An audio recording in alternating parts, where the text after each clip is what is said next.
Professor Frederico, você tem que pedir para participar da live.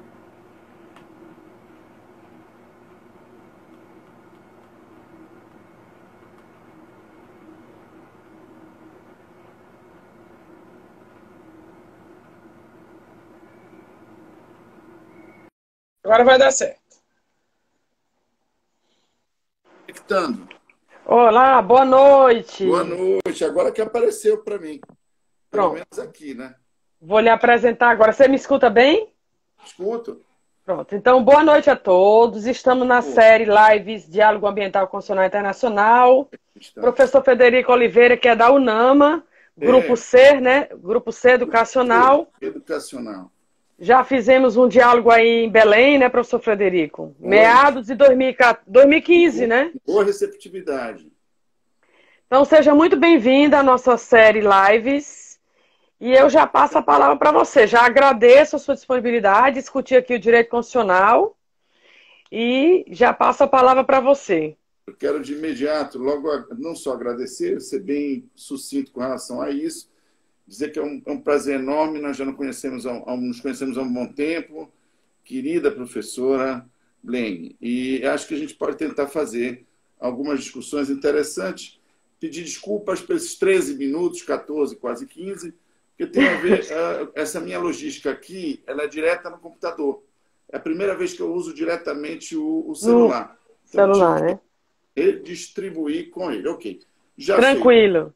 O nosso tema, queridos, passa pela discussão muito objetiva e que é preocupante hoje entre o novo uso de uma coisa muito antiga e já muito conhecida, que é o chamado poder constituinte. Todos nós já vimos de várias maneiras, inclusive na graduação, de várias formas. Mas eu acho que há dois aspectos importantes para se dialogar e responder algumas perguntas que, nesse momento histórico brasileiro, ele é bem curioso. A primeira delas é a relação que existe entre a lógica, o desenho do poder constituinte, como era, digamos assim, num primeiro momento setecentista, num primeiro momento liberal, num primeiro momento do Estado chamado, o início do chamado Estado moderno, o Estado racional, e aí eu me refiro ao modelo que foi idealizado ainda por Sieyès e ainda por Emmanuel Sieyès e ainda pelo conjunto da chamada Revolução Francesa. Esse modelo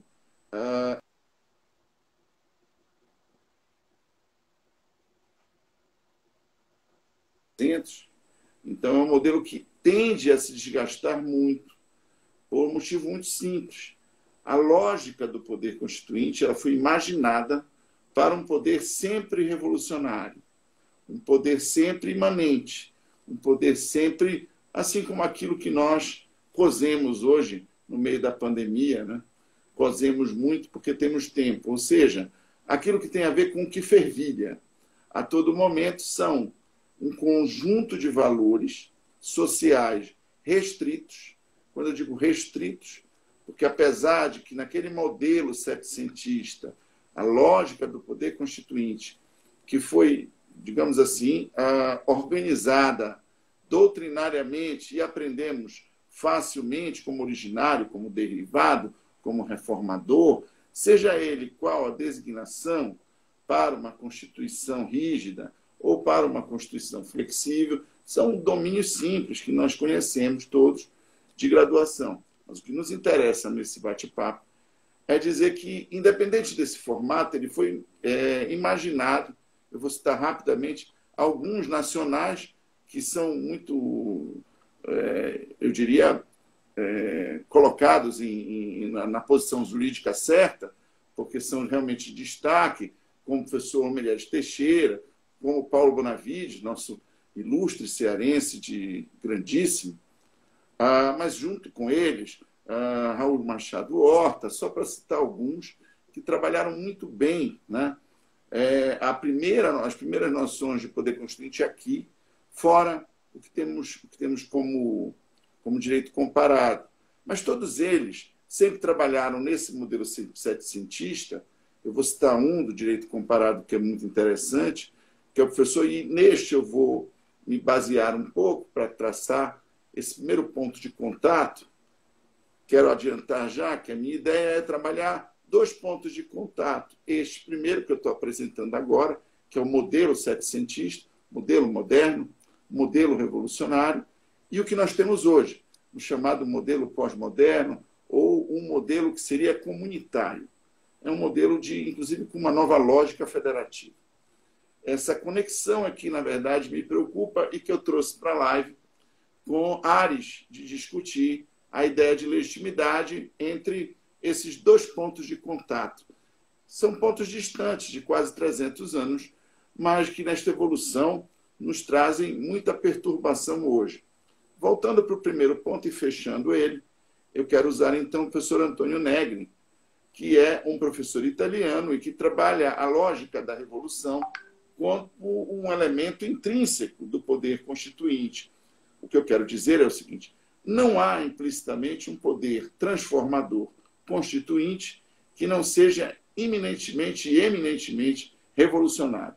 É preciso que, mesmo dentro dos moldes legais, dos formatos do quadro do direito, e mesmo obedecida uma ordem constitucional já existente, que eu quero mostrar, sem que haja uma prévia ruptura, é possível que ele seja feito através de um uso lógico, de um uso democraticamente eleito e num padrão já existente da Constituição, mas ele precisa ter elementos de ruptura, que podem ser revolucionários ou não, mas que vão romper com a ordem, mesmo que em parte já instituída. O que eu quero dizer é que as transformações que não são revolucionárias dificilmente chegam à mutação constitucional necessária. É quase como uma rotação para o professor Antônio Negri, que nos leva ao exercício do poder constituinte como ele deve ser. Este mecanismo ele foi muito viável nesse começo, nesse primeiro ponto do setecentista. Porque neste momento era um momento de grandes revoluções, mas onde as estruturas doutrinárias positivas e, sobretudo, valorativas tinham uma estabilidade muito maior. Era algo que beirava não só o que se chamou de liberalismo político, porque era uma ótica baseada tanto na economia keynesiana, quanto, do outro lado, na lógica jurídica kantiana, que estabelecia um primado de paradigmas estáveis de valores, né? O que ele chamou de cartesianismo, o que foi imaginado assim. Bem, este contexto nos trazia um poder constituinte que precisava revolucionar pelas lides, digamos assim, sociais. Com o passar do tempo, esta revolução ela perde espaço para as lides de quebra social, de estruturas sociais, e passa a ter espaço dentro das estruturas, ou do que se chama de engenharia constitucional, dentro da própria engenharia constitucional. Isso quer dizer, ou pode-se imaginar, um poder constituinte que é renovador, mas que pode ser usado de maneira derivada, e aí começa a ficar perigoso. Ou é reformador, mas pode ser usado não de maneira originária. Onde eu quero chegar? Pode ser usado através de um poder derivado por representantes populares, indiretos, eleitos. Eu quero dizer que as câmaras escolhidas numa estrutura bicameral ou unicameral passaram a ter um certo domínio sobre o espaço de mudança. Quando eu chamo espaço de mudança, vou me valer aqui do professor também italiano Reginaldo Vanossi para trabalhar a lógica de que os espaços de mudança hoje são chamados de discricionariedade. Estive numa live recentemente com o professor Emerson Garcia e ele trabalhando os limites das políticas públicas com relação a esses espaços, que estão dentro da norma administrativa, dentro da norma constitucional, dentro das regras mais estritas, mas é um espaço de escolha, é um espaço de exercício de poder. Qual é o grande boom nesta mudança de 300 anos do começo do poder constituinte para cá, já pedindo desculpa pelos 13 minutos iniciais, caminhando para trabalharmos com esses 2 pontos de contato nos primeiros 30 minutos e e abrimos para um debate sobre isso. O ponto de contato é exatamente esse espaço de escolha, de interlocução, que está hoje em vários mecanismos, não só da administração, quanto da jurisdição, quanto também do uso da gestão. E aí eu posso inserir os direitos difusos em geral, sobretudo o ambiental, que está passando mais uma vez por novos ataques do Executivo, sem entrar em detalhes políticos nesse momento, mas o fato é que, mais uma vez, é questionado, porque ele depende muito dos atos ou dos espaços de gestão para políticas a serem programadas, né, e serem executadas no tempo. Esta logística, que constitucionalmente ela é imaginada através de valores, nessa evolução dos 2 pontos, dos setecentistas até a nossa contemporaneidade, nos leva a que esses espaços de decisão comecem a ficar perigosos. E quando eu chamo em perigo, ou eu avisto um perigo, é porque, se eles não são controlados pela lógica do direito, pela engenharia da Constituição, ou seja, o conjunto do ordenamento, como diria Bobbio, onde as funções são destinadas e cumpridas, automaticamente esse espaço é mal usado.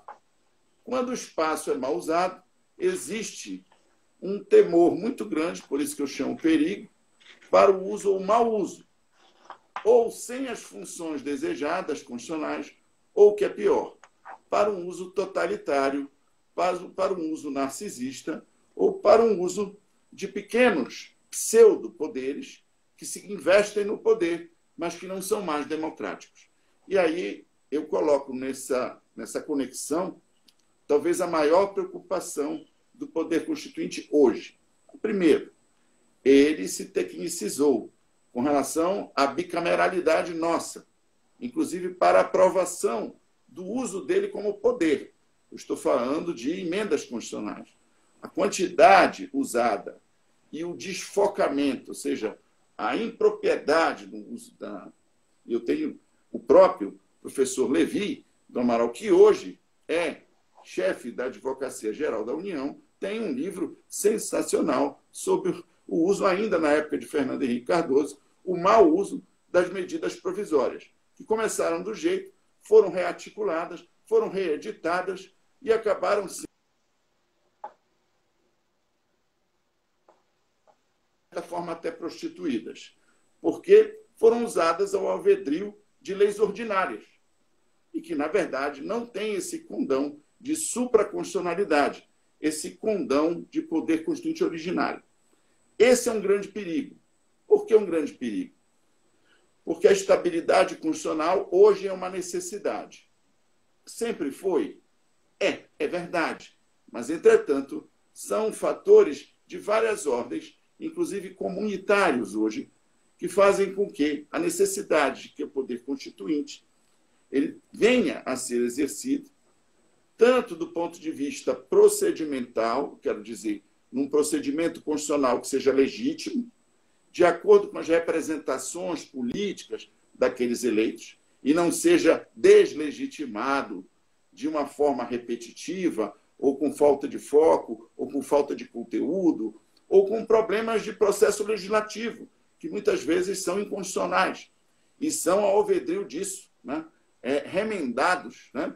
E quando vemos esta medida provisória está em ação, ou quando não é ela, é uma emenda constitucional que está em ação e que, na verdade, nós acabamos tendo figuras como o professor Otto Bischoff, na Alemanha, chegou a tratar como a possibilidade de normas constitucionais inconstitucionais, o que, para o nosso padrão de engenharia, com um sistema romano-germânico, com uma Constituição fixa, rígida, não é flexível, e que tem, no procedimento, sobretudo legislativo, um dos seus esteios do devido processo legal e do Estado democrático de direito.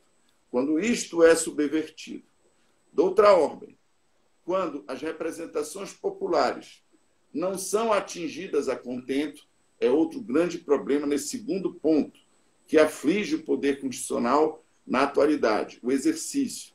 é porque, para que ele seja exercido, principalmente de uma maneira bicameral, sem possibilidade de uma Assembleia Nacional Constituinte específica, é preciso que as representatividades estejam equânimes em relação aos Estados-membros. Não é incomum o que nós temos visto consequentemente em relação à falta de representatividade para as legislações, sobretudo as ambientais e aquelas que são difusas. Em geral, falo do consumidor, falo das estatutárias, em geral. Essa lógica, ela perpassa, eu diria, a engenharia constitucional.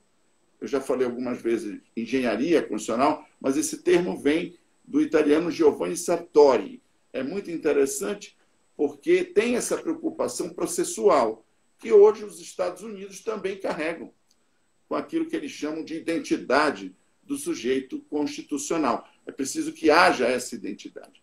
Bem, em cima disso, há esse problema de processo legislativo, esse problema de representatividade, e isso tem sido muito claro num resvalo claro que nós temos hoje, e tem a ver com o nosso federalismo, uma reestruturação federativa, numa nova aliança.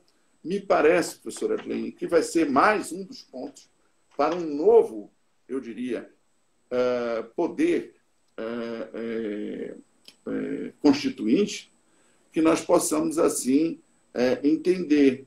Sem este novo pacto de aliança, nós teremos um déficit democrático crescente, ou porque as desigualdades sociais, culturais, étnicas e, eu diria, propriamente construtivas em nível dos bens ambientais são infinitamente gritantes. O que acontece, para dar um exemplo só, com a Amazônia Legal e agora com as populações indígenas.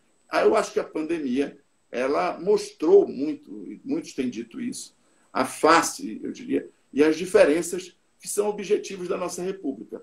Rediscutiu isso, colocou em rosto. Essas dificuldades do poder constituinte, e aí chegando ao ponto de conexão entre os setencentistas, aqueles que trabalham a ideia moderna, a ideia de um poder constituinte revolucionário puro e simples, para aquele que eu diria é um poder constituinte tecnológico, um poder constituinte que seria supralegal. Estamos em tempos de um poder constituinte que se discute entre normas comunitárias. E eu poderia até nos dizer que muitos dos nossos valores constitucionais nos levam a pensar assim dentro do nosso federalismo, e aí eu colocaria já saindo, daqui a pouco já vou entregar, para duas conclusões muito específicas. Primeira conclusão, entre os setecentistas e os comunitaristas, vamos dizer.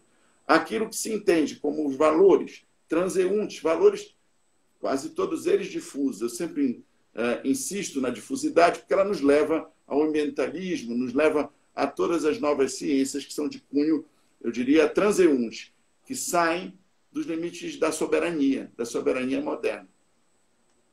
Essas novas ciências, elas vão exigir dois pontos de contato. O primeiro, fechando numa análise mais rápida, um poder central que não é mais político e uno, como era a monarquia, foi a monarquia absolutista, como foram os primeiros, digamos assim, poderes federados, que não foram tão descentralizantes. Mas um poder central que faça a conjuração, o ajuste fino dos valores constitucionais estatais. É mais ou menos o que o Supremo acabou de dizer, em outras palavras, em relação à saúde, mas que não está sendo feito pela Presidência da República. Quer dizer, uma coisa é admitir que o Pacto Federativo pode administrar os seus interesses de acordo com municípios e estados e de acordo com as representações em câmaras e, assim, subsequentemente, assembleias. A outra coisa é quebrar o Pacto Federativo, excluindo a União da sua absoluta necessidade, eu diria, de estar acompanhando-os, gerindo-os e mais, gestando-os com relação aos instrumentos econômicos. Não estou aqui com um discurso meramente de esquerda, não é porque tenho apenas ouvido muito Ciro Gomes, mas é porque é preciso que haja uma ingestão e até mesmo, né, uma alusão de valores que tenha um conteúdo próximo ao Estado Democrático de Direito. Quando eu falo isso, eu quero dizer que não basta que nós digamos que o Estado Social está em penúria no Brasil e no resto do mundo. Portugal não é diferente. Tenho discutido isso do ponto de vista da estrutura de Estado, mas do ponto de vista das normas, mais ainda na execução. É muito mais fácil nós dizermos que a fundamentalidade também está falida e executar normas de direitos fundamentais, seja elas quais forem. Não tem muito como, porque eu não tenho economicamente como fazê-lo. Na verdade, não é bem isso. Na verdade, tem a ver com aquilo que eu me preocupei na ligação dos dois pontos, o espaço. Deixa eu voltar. O espaço de escolha do administrador, que tem sido escolhas, ou feito com escolhas trágicas. Escolhas que são muito mais pausadas naquilo que é o futuro, naquilo que não é a realidade, do que naquilo que é necessário na realidade de cada Estado. Isto eu tenho visto no Brasil. E voltando à grande dificuldade, eu dou o exemplo, o Ministério da Saúde, sem falar dos outros, que está acontecendo hoje, onde a Presidência da República se mantém à distância, lavando as mãos como Pilatos, daquilo que está acontecendo nos estados e nos municípios, porque houve uma decisão do Supremo Tribunal Federal. Bem, a decisão, primeiro, não disse isso. E, segundo, a decisão nada mais faz do que confirmar os valores republicanos. Então, eu penso que esse é um ponto muito importante, um poder central, que possa administrar os valores constitucionais, não só presentes. Vejam, eu diria até, eu vou até um pouco mais longe, esses valores, eles são imateriais. Eu vou fechar exatamente com o segundo ponto. Este é um, e o segundo ponto que liga os dois pontos iniciais, as duas conclusões, o poder central. Esse poder central, Evelyn, ele tem muito de parecido com aquilo que se fala de valores pré-constitucionais ou cânones constitucionais. Ou seja, são valores que sempre estiveram, foram inatos do brasileiro. É como se você quisesse, por exemplo, que o brasileiro se comportasse como um árabe. Ou se, apesar de ele ser muito também árabe, ele ser muito também muita coisa. Mas, apesar de ser muito muita coisa, ele é sobretudo o que ele é. Assim como eu moro no Pará, mas o meu pai é do Rio Grande do Norte. Eu nunca negarei o meu DNA. É impossível, independente de ser ius solis ou não, mas o fato é que existem questões do hábitat que precisam ser olhadas. O brasileiro sempre terá dificuldade e nunca será outro povo que não ele próprio. É preciso olhar para estes valores e ajustar isso nas escolhas do Estado, para que o Estado possa executar as regras de uma maneira onde o poder constituinte ele se aloje bem. Para quê? Para que nós começamos a ter legitimidade. E assim eu estou fechando. Porque a legitimidade, hoje, diferente desse primeiro ponto setecentista, onde a legitimidade ela foi, digamos assim, ganha na Constituição, aliás, ganha no Estado organizado, ganha no Estado racional, ganha no positivismo jurídico, ganha depois na estrutura administrativa e formal, depois ela foi ganha, sobretudo no positivismo e antes da Primeira Guerra Mundial, naquilo que foi dito como a imposição do Estado totalitário, porque o Estado fazia o certo, e o certo era o legítimo. Portanto, o legítimo era o ato do Estado, que não precisava nem ser público. Ele era legítimo porque era um ato estatal. Essa característica intimidatória, né, ela perdeu espaço no tempo para a ideia da aceitação.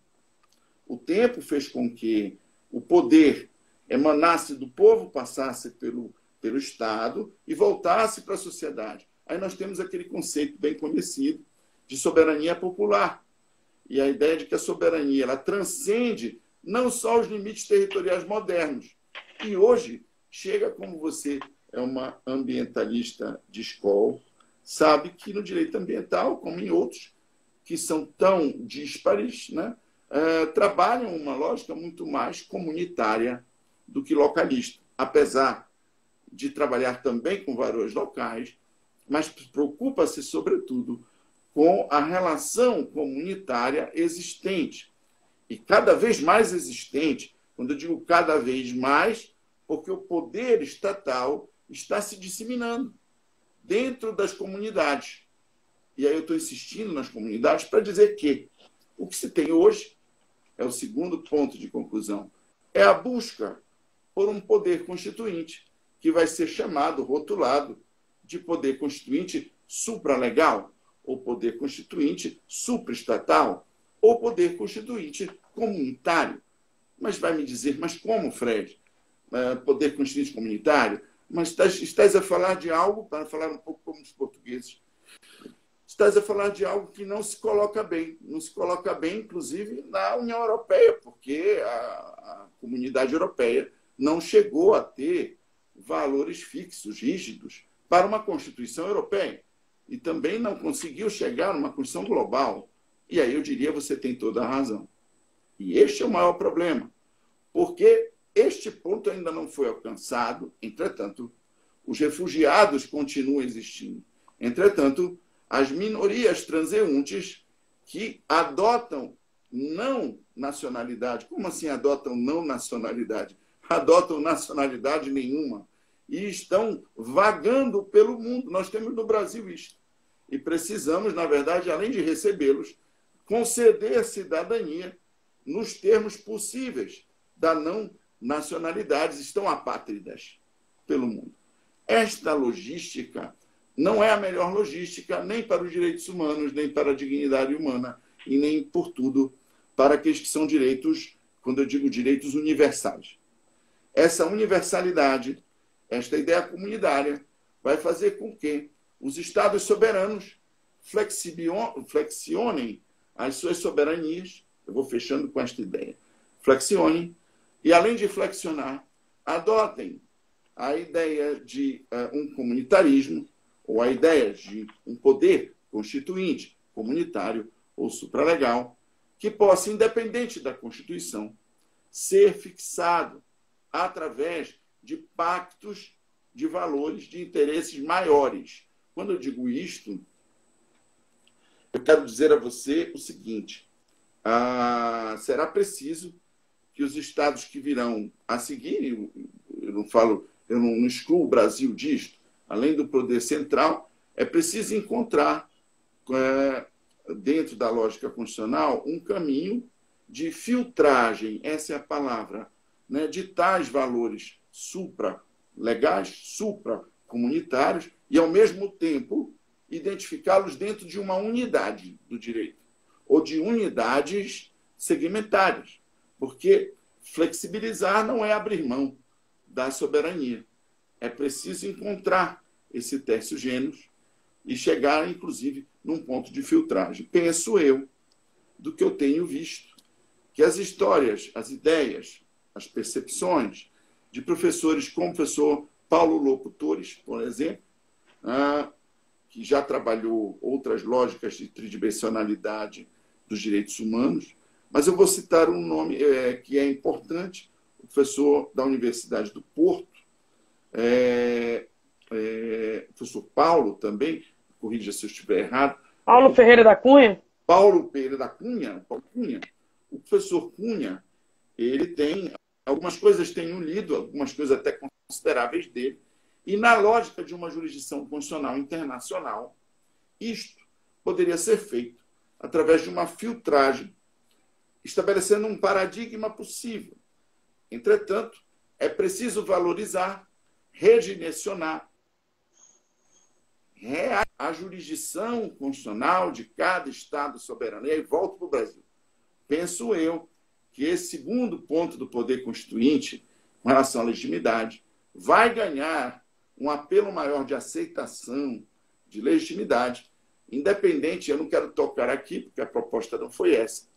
Foi apenas uma mera conversa, uma pequena conversa, que não vai envolver teoria da decisão, não vai envolver Mas penso eu que um novo desenho, né, do nosso Tribunal Constitucional, seja ele tribunal, seja ele Suprema Corte, seja ele Corte Constitucional, que dê condições de legitimidade. Para quê? Para que desde as coisas menores, as maiores possam ser redimensionadas. Exemplo de uma menor. Decisões individuais que devem ser colegiadas não devem ser individuais. Devem ser que têm alterações que não são de mérito, com motivação, fundamentação, discurso, ou seja, que retiram estabilidade, devem ser evitadas. Princípios que são inseridos sem o alvedrio histórico, lógico, eu diria mesmo de tradições existentes, também não devem ser compartidos. Por exemplo, recentemente decidiu-se com o chamado princípio da colegiabilidade. Achei interessante, mas não para a nossa lógica, não para o nosso sistema, talvez para outro. Acho até que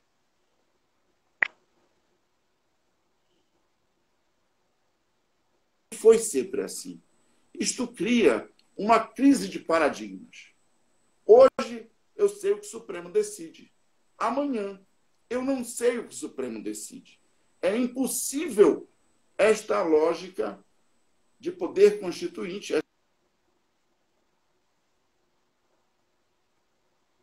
ser ajustada sem uma jurisdição constitucional forte, mesmo em caráter internacional, como acabamos há pouco de apontar.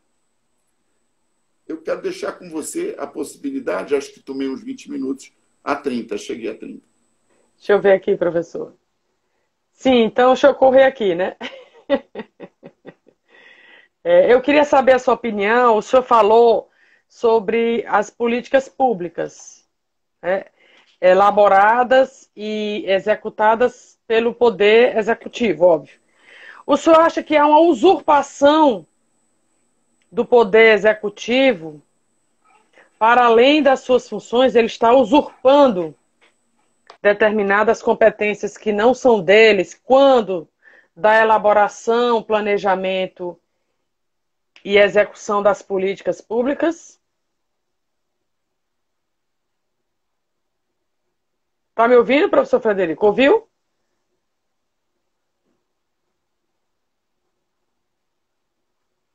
Acho que deu algum problema na internet. Você conseguiu me ouvir, professor Frederico?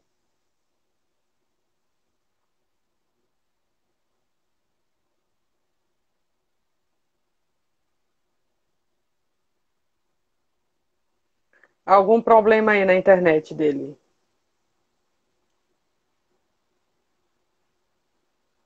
Vocês me ouvem bem, gente?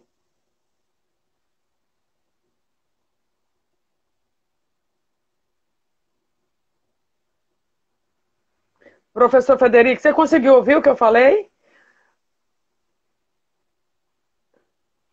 Tá me ouvindo? Não tá me ouvindo. Eles estão me ouvindo bem. Consegue me ouvir agora?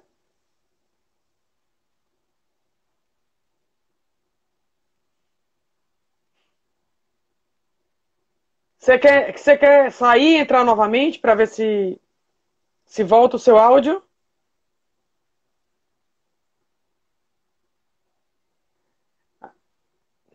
A gente não consegue ouvir você, Fred. Olha, logo na hora que eu ia colocar a pimenta na temática, eu ia apimentar agora a temática.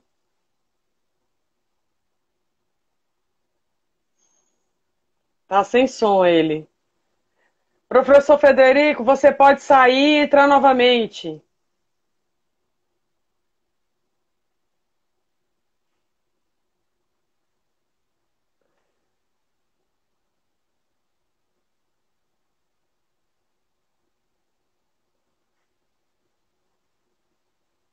Fred, você pode sair e entrar da live. Deixa eu ver aqui o que é que eu faço.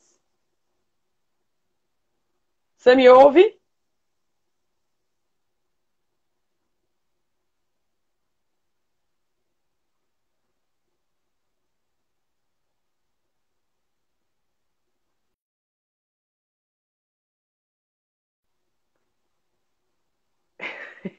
Eu removi ele, gente.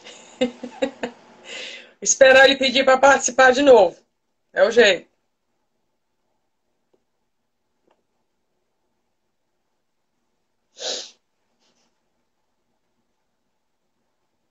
Guardando Conectar. aqui.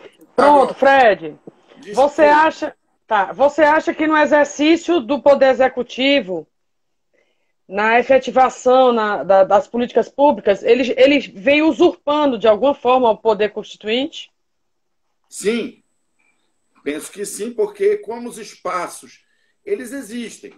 Quando eu digo que eles existem, é porque essa evolução trouxe inovações que foram inevitáveis. Os próprios processos de adequação da Constituição no tempo. O que eu quero dizer é que novas normas constitucionais, inclusive alterações, emendas constitucionais, PECs, enfim, etc. Todo este conjunto, ele traz, além dos espaços maiores para a decisão do Executivo, ele traz também um outro grande problema, que é um permeio de conceitos jurídicos que não são determinados.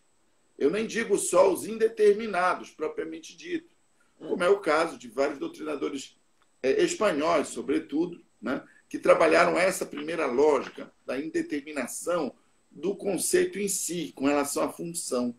Mas eu digo a norma que são abertas. Né? Essas normas abertas, elas também foram entortadas, porque o Brasil tem essa necessidade, não sei, os argentinos têm menos. O chamado constitucionalismo sul-americano tem menos. Nós temos muito de importar coisas americanas, coisas alemães, coisas, na verdade, que não são nossas. Bem, o ajuste disso é dificílimo. Eu vou dar um exemplo. É o que acontece no direito do consumidor, para dar de novo nos difusos. Eu poderia dar o direito ambiental da mesma forma, legislação geral, talvez a maior das legislações gerais, com políticas gerais, na verdade. Agora temos mais uma, que é a do saneamento, e aí vamos criando. Isso nos dá dois grandes problemas. O Brasil cria estatutos, ou seja, ele cria mais pluralismo jurídico, ele cria mais mini-constituições, com princípios específicos, com princípios prioritários, e princípios que não são originários do ordenamento. Então, como eles são e ingressam de uma maneira forçosa para uma realidade social que não é a dela, ou seja, que não é a da Constituição. Exemplo, Estatuto da Criança e do Adolescente, exemplo claro, uma realidade constitucional que não tem a ver com a realidade brasileira. As legislações ambientais, a mesma coisa. São realidades estatutárias legítimas, mas que infelizmente não são a realidade brasileira.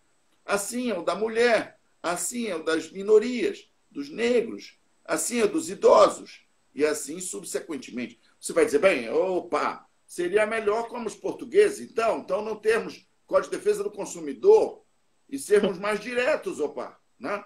Essa é uma questão. Respondendo a sua pergunta, sim, acho que o espaço tem sido usado de uma maneira nefasta. Por quê? Porque não são técnicos. Os espaços administrativos discricionários são usados sem a justificativa técnica dos atos normativos. Isso faz com que haja um desvelo, até mesmo, a falta de zelo, né, naquilo que é a obediência dos princípios, muito comum no direito administrativo ambiental, em geral. O Brasil tem notado isso e trabalhado contra isso na contramão, como sempre. Em vez de ajustar três coisas: a interpretação constitucional de acordo com as funções administrativas necessárias. Não. Né? Discute-se a autonomia dos poderes, que é o contrário, e não o zelo. pela ordem constitucional. A gente tem visto isso diariamente. Ambiental, esse desmatamento é uma coisa, é uma pilhéria, porque assume mais uma figura aí que eu não sei de onde caiu neste governo. Nada contra os passados, nem a favor, porque os passados também não eram grandes coisas. Mas o fato é que assume dizendo apenas uma coisa simples, que todo mundo sabe, que o desmatamento devia ter sido visto há um ano atrás. É porque esse espaço continua aberto e esta briga não é de cumprimento de funções. Segundo ponto, para ir direto à sua resposta, acho que há uma inserção indevida na política, no espaço público, porque não há um teto de legalidade. É o que o professor Emerson apontou com relação a políticas públicas. Qual é o teto? Eu teria que ter um teto mínimo, mas não era mínimo, teria que ser um teto máximo, exigível e possível de ser cobrado de todas ou de todos os envolvidos na política. Vejam, eu não posso cobrar direito ambiental sem olhar todos os atores que investem na existência ou não daquela biota, daquela relação existente. Por exemplo, se eu estou trabalhando com a Amazônia, eu preciso olhar desde a economia, eu preciso criar condições, mas eu também preciso combater e preciso proteger aquilo que é o mínimo necessário em termos de dignidade humana. É o caso dos índios, é o caso... O que tem que ser visto hoje? Né? É que, por exemplo, o Brasil, pegando um tema que eu acho que diz muito afeto, tem muito a ver com Vossa Excelência, nossa querida mestre. Nós não temos, por exemplo, maiores problemas com a questão agro no Brasil.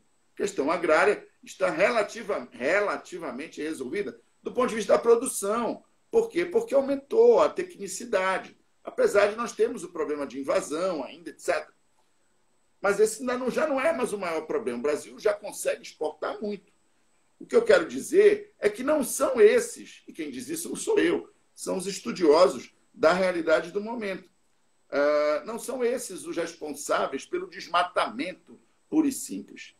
O maior responsável hoje é a inexecução, né, a confusão mental da política de governo federal, que, na verdade, não consegue se organizar em função dos princípios para, numa schedule que seja possível e não impossível, realizar esse controle. Isto seria o mínimo, porque se nós trabalharmos com o mínimo, nós já teremos o máximo. Nós somos gigantescos. Então, respondendo, eu acho que sim, o espaço é muito grande. Professor Frederico, você também estudou em Portugal, assim como eu, você fez uma crítica aí às emendas constitucionais. Portugal, durante 7 anos, elabora uma reforma constitucional. Então, lá não existe emenda constitucional. A Assembleia da República, durante 5 anos, prepara a reforma constitucional, que só depois de 7 anos, se houver necessidade, a Constituição será novamente submetida a uma reforma. Perfeito. Pronto. O que é que o senhor acha? Qual é o maior pecado capital do federalismo brasileiro? O professor Jorge Miranda adjetiva de um federalismo atípico. Porque tentou copiar o pai do federalismo, que são os Estados Unidos, e copiou mal. E ainda mudou. Sim. Qual é o maior pecado capital do nosso federalismo, na sua visão? É querer centralizar sem ter dinheiro para comprar o que não pode pagar. Traduzindo tudo. O que eu quero dizer comprar o que não pode pagar? Americanos, né, em geral, europeus, né, tiveram movimentos federativos diferentes por um motivo simples. Né? Quem fez realmente a lógica federativa foram os americanos e não os europeus. Os europeus não tiveram essa grande... Aliás, hoje, talvez, com a comunidade europeia, se cria uma lógica federativa. Mas nunca foi o forte deles, por um motivo simples. Eles tinham uma estrutura de Estado baseada em monarquias estruturadas, sejam democráticas ou não, que não premiavam isso eu diria, pela junção dos elementos do Estado. Os Estados Unidos foi o contrário. Né? Eles tiveram que fazer isso pela independência, que surgiu, na verdade, na época oitocentista já, a partir de 1700, e aí, nesse sentido, houve eu diria, um desmoronar de grandes direitos, a partir da Constituição, a Suprema Corte, a independência americana, a lógica de Estados Confederados, a Guerra Civil, tudo isso fez com que, lhe respondendo, eles influenciassem realmente. Isso é fato. Influenciaram o mundo inteiro, e a nós também. Agora, isto criou, no que eu respondi, esse problema de comprar muito sem ter o que pagar.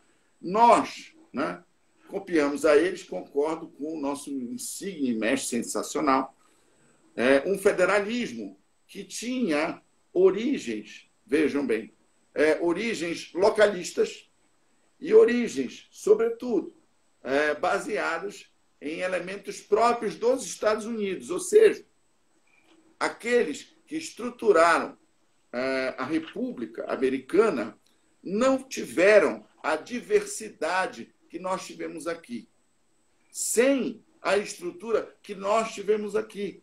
Veja você, minha professora querida. O federalismo americano começa com a lógica de uma colônia que já era independente, ou de colônias independentes, eram 12. Todas elas já tinham uma estrutura boçal. Quando a Guerra Civil aconteceu, a discussão era de direito social, a discussão era de muito dinheiro, não era de falta de dinheiro, era dinheiro até demais, tanto do tráfico, quanto dos negros, quanto das pedras preciosas, quanto armas. Tudo que existia naquele momento. Do outro lado, nós tivemos o contrário. Veja, nós tivemos uma ocupação desordenada,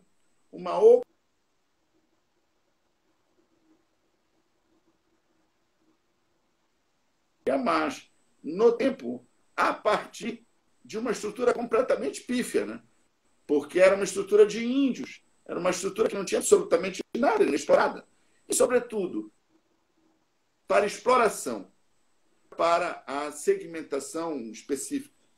Eu me lembro você deve se lembrar, só para a gente descontrair um pouco, de um tema de filme, eu acho que foi Califórnia, um filme belíssimo, né, que mostrava a independência americana e, nesse momento, a ocupação do Middle West americano, que era o momento ali, eu diria, dos Apaches, o momento ali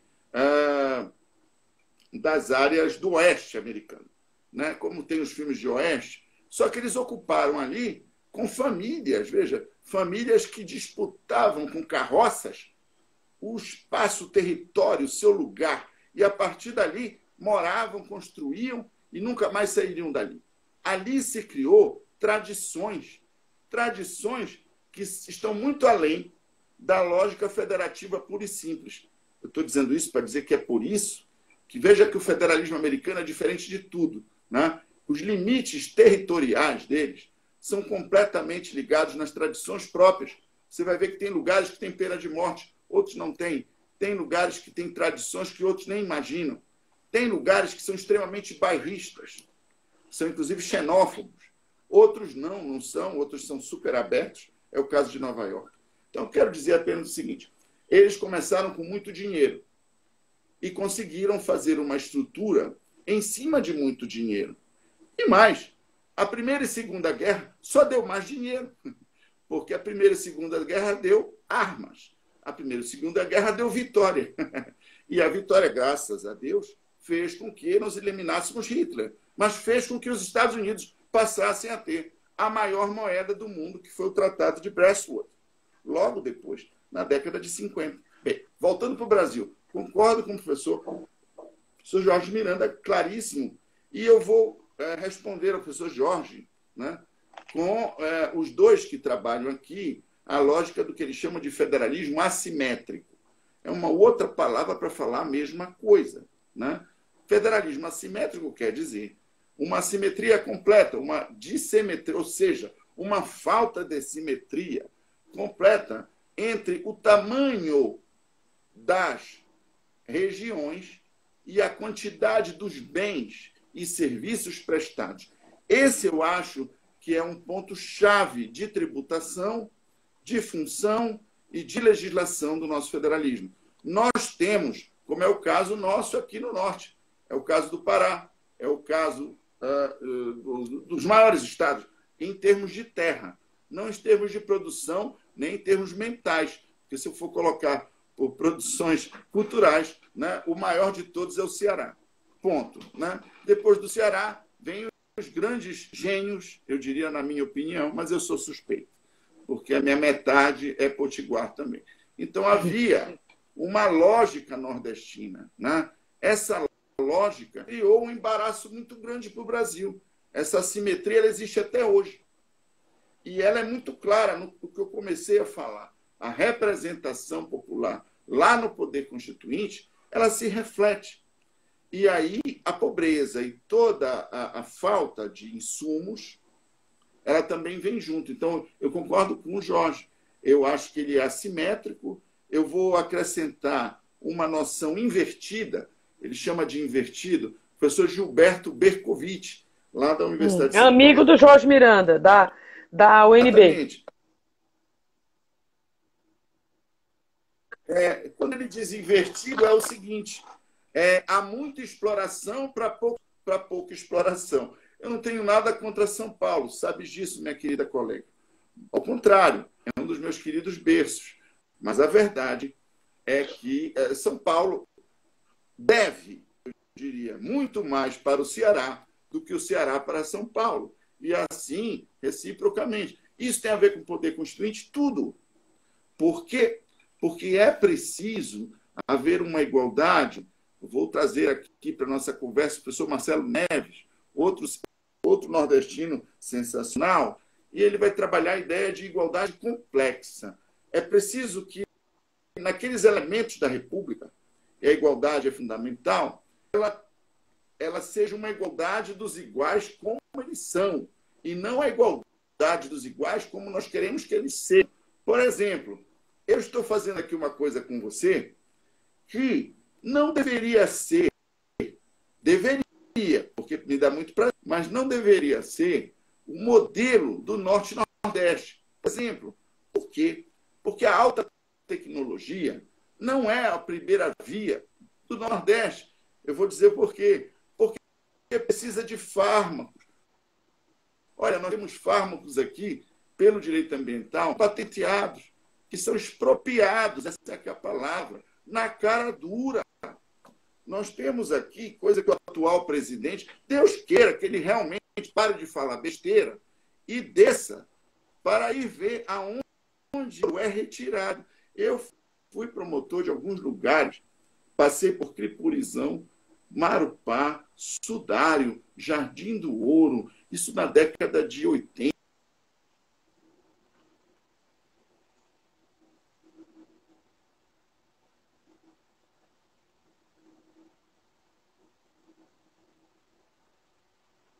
Eu acho que caiu a conexão, será?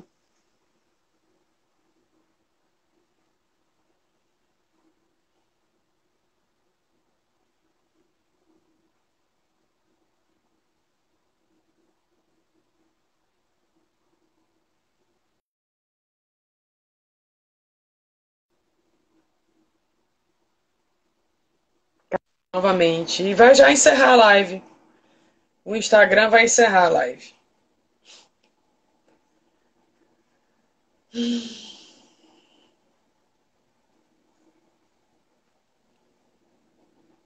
Em tempos de pandemia tem que ter uma internet boa, viu, Florhan?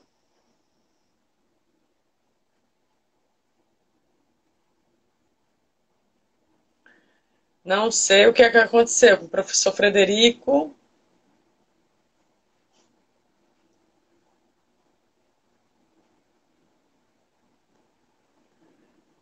Professor Frederico.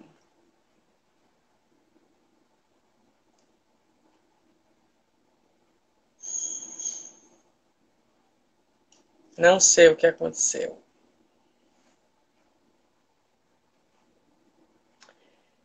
É uma pena. Não sei se ele consegue voltar.